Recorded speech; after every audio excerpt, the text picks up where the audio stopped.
Ahoy there, Captain Benzie here, coming at you with another video for Armajet. Today I wanted to sit down and talk about all the exciting new features and additions coming in Update 1.12. Now before we jump in, if you do enjoy this video, please do let me know by hitting like on it, and please consider subscribing to this channel for more Armajet content.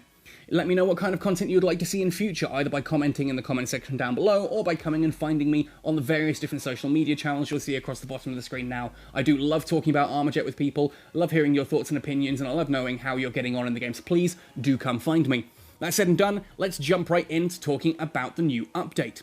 Well, once you've updated the game to 1.12, you'll notice that there immediately at the bottom of the screen is this new little menu here for challenges. Now, challenges come in two different flavors, weekly and daily. Daily challenges are things like you can see here: pick up 2 power-ups, deal 1,000 damage with an Exo Ultimate active, get 30 assists while you're mid-air with shotgun weapons, could be deal so much damage with a Black Tusk, could be kill the 3 ball carriers in a battle ball, that kind of thing. Now every time you complete one of these, and you'll have 24 hours to complete these before they reset, each time you complete one of those you'll earn 1,000 gold. Now if you don't like a particular one of these, like for example if I didn't like this get 30 assists while I'm in midair with shotgun weapons, I can reset that here for 1,000 gold. And if I do that now, you'll see what this does. It now changes to deal 10,000 damage while I'm in midair with a long claw. Better? Worse? I don't know, depends, up to you. Now, why on earth would you spend 1,000 gold to re-roll a challenge that earns you 1,000 gold? Surely now I just get nothing as a net gain if I complete this. Well, not quite. That's where the weekly challenges come in. You see there are 2 of these. Complete 5 daily challenges, which will reward 200 Paragon, and 10 daily challenges, which will reward a Buster Pack. Every time you complete one of these daily missions at the bottom here, it will tally towards your weeklies at the top. Now, there are 7 days in a week and 3 challenges a day. That's 21 possible challenges every week, not including rerolls, of course.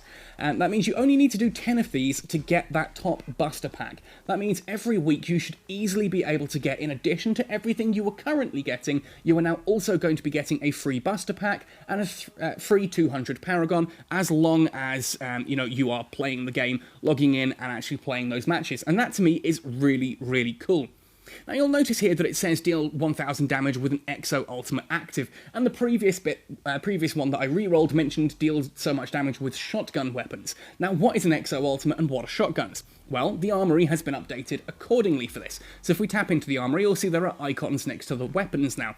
If we go into the primary weapons, you'll see that Typhoon, Black Tusk, Phantom, Ironbark and Quantum are all assault weapons. Longclaw, Nightfall, Velocitus, Leviathan are snipers. Badger, Ripper and Havoc quantify as launchers. And the Thunderstorm, Wildfire, Locust and Venom are experimental. Now, I completely disagree with the Tremor being a shotgun. It's a flak launcher, but I get why they've put it under the shotgun weapons here, alongside the Lycan and Dominion. So for that particular challenge where it deals so much damage with shotguns, you could do that with the Dominion, Tremor, or Lycan. Only those 3 weapons would count towards it. Same goes for secondary weapons. If it says deal damage with a grenade, curiously the Widow Blade counts, but I get why. It's all going for the simplicity here. Enforcer and Marauder both count as pistols. And finally, if you look at the ultimates, you'll see that things like the Napalm Strike and the Rocket Strike are airstrikes here in the bottom left. Obviously things like the Shock Drone and the Flame Drone both count as drones, but if you're looking for an Exo, that's going to be things like the Self-Heal, the Super Speed, the Super Shield, and the Trigger Happy. So in this case, using an Exo Ultimate means I need to have one of those 4 equipped, whether that's Trigger Happy, Self-Heal, Super Speed, or Super Shield. I'm actually just going to go with the Trigger Happy, because I actually really quite like that Exo. It's a lot of fun, especially with weapons like the Typhoon. And the Lycan with Trigger Happy is just hilarious. Now before we jump too far in as well, I just want to say that while we're here on looking at menus and boring things like that, an update that is going to be not very exciting for some of you, but super exciting for others. If we go under account, you can now independently set the game's language. Now previously, if your device was in German, then Armajet was in German. The only way to change Armajet's language was to reset your entire device's language, which is a bit of a hassle if you're bilingual and wanted to have access to both of those. Now, for example, I can have my device set to English, but if I was learning Russian and wanted to learn how to do so, I can then set my game to Russian. Now, obviously, I'm not going to do that because it's going to be a bit of a mission for me to find the right way back out. But also, at the bottom of this list, we now have Korean as well. So if you are a Korean language speaker, congratulations and welcome. Armajet now supports Korean as a language, which I'm very excited about. That's big news for Korean players.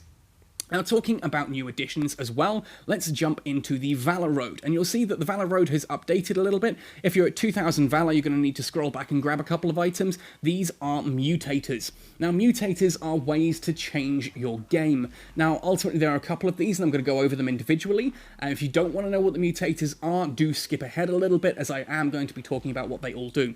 So Transfusion as a mutator is, it changes the game so that nobody has that passive healing, you know, when you take damage and then you heal a bit over time. That is disabled, as are health pickups. You only gain health when you kill other players, which changes things a lot, because it means that Dominion, Lycan, close range specialists now that normally take a lot of damage as they dive through, as long as you score a kill, you get healed from it. It really does change things up. High Octane means that you, as a pilot, and your weapon bullets now all travel faster at max speed as well. So bullets fire faster, and you move around the arena faster. It's a little bit of a crazy mode there. Camouflaged, it's like everyone's just picked up the invisibility power-up. Keep going through to Fast Ultimates, does exactly what it says on the can. Your ultimates charge up at a ridiculously fast rate. And then Fueled means that no one has jetpack fuel. Everyone is on infinite jetpack fuel, so you can just keep boosting around the arena without worrying about it. Finally then, at 200 Valor, you will unlock Instagib mode. Instagib is the one that we talked about a lot in the Velocitus Day leak. And it's the game mode where you are equipped with a Velocitus and an EMP. Even if you haven't got those equipped, even if you haven't unlocked either of those weapons, you will have them. All three of your loadouts will be Velocitus and EMP. And the Velocitus does instant death to anything it hits. So even if they're shielded with both a shield and an Exo Super Shield, that Velocitus will still one-shot them. It's a little bit of a crazy mode, and possibly my favourite of all of them. Now, how do you actually get those? Well, obviously the first way is through custom matches. At the bottom of the custom match menu now, you can set up the different mutators there, as long as you have unlocked them. Also, when you go into the queue, when you queue up for a standard game, you'll also find that occasionally, as long as everyone who the queue has found in that lobby has them unlocked, you will occasionally get, say, Instagib or Camouflaged or whatever, appear as an actual game mode you can just vote for. They're quite rare, so they do spice things up a little bit. But hopefully we'll see a lot more of those in the future with new mutators being added. This is something that was very popular back in Unreal Tournament and Quake 3 Arena, so I'm very excited to see that that has made its way into Armajet. Now, looking at custom matches as well, there's a couple of things to point out here. You can now change which power-ups you have available, which is huge. I know a lot of people don't necessarily want to play with the double damage and invisibility available and that kind of thing, so now you can set it to offensive only, so the double damage will appear but the invisibility won't, or defensive only, so that the invisibility will appear but the double damage won't. There is also now a third power-up available on only one map, which is the instant ultimate power-up. You pick that up and immediately you unlock whichever ultimate you are using. It hits 100% and you can immediately launch it. That comes under offensive only, so if you have offensive only on and you're playing on district, you will also get the instant ultimate upgrade. You can now change the game time of these different modes, so if you want to do a deathmatch in 1 minute, you can do. If you want to take it all the way up to 10 minutes and have it up to 60 kills, you can do. You can choose how many players you want, and you can fill the rest of the party with bots. To me, that is all very, very exciting right there. Now, what I'm going to do here is I'm actually going to set this to Europe. I'm also going to now talk about District and Free-for-All as game modes, and I'm going to do that by ultimately creating a lobby and jumping in. We're going to spectate a match. I'm not going to actually play the match because, yeah, I can't really talk whilst doing all of this, but we're going to jump in. You'll see that with the bots on as well, it's automatically populated this entire arena for me, which will load now. So here you can see that if I want to join in on this custom match, I can do so in the bottom right and hit join. At the same time though, I can just start match. This is going to be on district, and look at how beautiful this map is. You can see on the left and right side here, the two diagonal jump pads that are mentioned in the patch notes. There are 4 jump pads at the bottom, and those 2 diagonal ones on the side, diagonals that are exclusive to district as a map. You can also see there are quite a few light bridges in District as well, which means that if you're in those upper areas, things like the Tremor you can see there being fired on the right-hand side do pass through those grenades, etc. pass through all of those. So certain weapons, of course, as with other arenas, do work better or worse on District. That's certainly that big light floor in the middle of the map here, if I zoom right in on that. That can be really problematic if you're using something like the Badger or Tremor, because you just can't bounce the shots through. Now you'll also notice that all of these players are in red. There are no teams. This is free-for-all.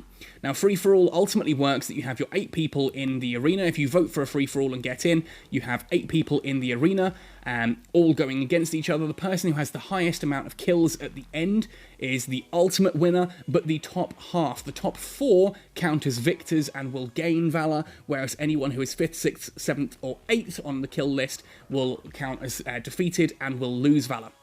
And you'll also see this little lightning bolt here in the center of District. That is the ultimate power-up. That is the one that ultimately, the one that takes your ultimate and instant charges it to 100%, which means you can actually, on District here, drop something like a napalm strike, and as soon as it's back at the 0% on the napalm strike, you can grab that power up and instantly launch another one, or you can drop a sentry and immediately grab another one straight away after that as well. That really changes things up here on District. And talking about airstrikes, you'll notice how open and vertical this arena actually is. On the infinite fuel mutator, you can easily get right up at the top there and have a full open battle. And here's exactly what I was about to say. When it comes to District, airstrikes are brutal. Ultimately, there are 2 safe points on District. Right here on the right-hand side underneath that health power-up, on the left-hand side underneath that health power-up, and then along the bottom. This central area is never safe because the airstrikes will go through that light bridge in the center there, and will ultimately wipe most of the top and middle layers. So if you hear an airstrike coming, you are going to want to dive to ground as quickly as possible. Now ultimately, other than that, District, I've just found this a lot of fun as a game mode. It's great fun just as a map, sorry. It's a lot of fun trying out this new map and seeing what strategies and that work on it. Free-for-all as well as a new game mode is very exciting for those of us who do queue into the game solo and don't necessarily want it to be a team game. Armajet is a team game for the most part. I do love it when, I think it was Drakusan said, the whole point of free-for-all being added is for all of those people who complain that they get the most kills in matches but don't end up on the winning team, which was then discussed as, oh, you mean those people who haven't figured out that Armajet is a team game? Yes, that might be a bit dismissive, but I found it quite funny.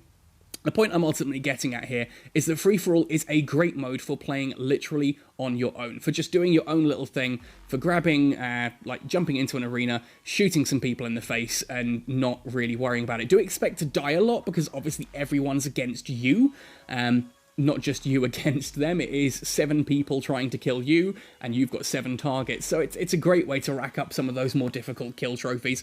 You'll find that you get triple and quadruple kills quite frequently in free-for-all, which makes it great for that.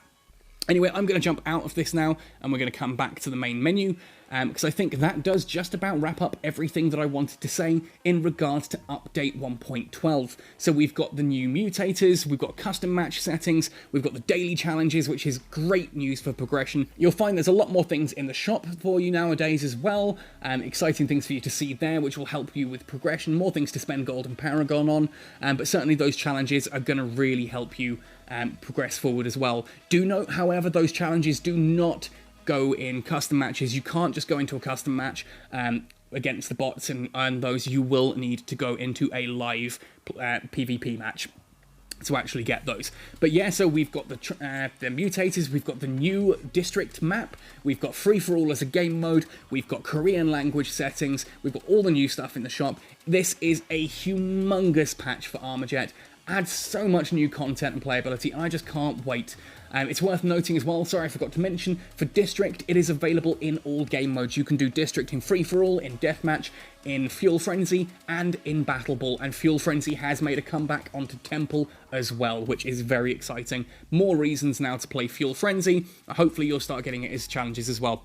Anyway, that wraps up my thoughts and opinions on this particular game mode, on this particular update, sorry. Let me know your thoughts, what you think of this update, what are you most excited about? Let me know down below. I'll be really excited to chat with you guys, find out what you're excited about. I know superbitmachine have been really listening to all of our feedback on this one, and this to me is, I say this every patch, but it is true. Every patch is just even more exciting than the last, and I have no idea how superbitmachine are managing to do that.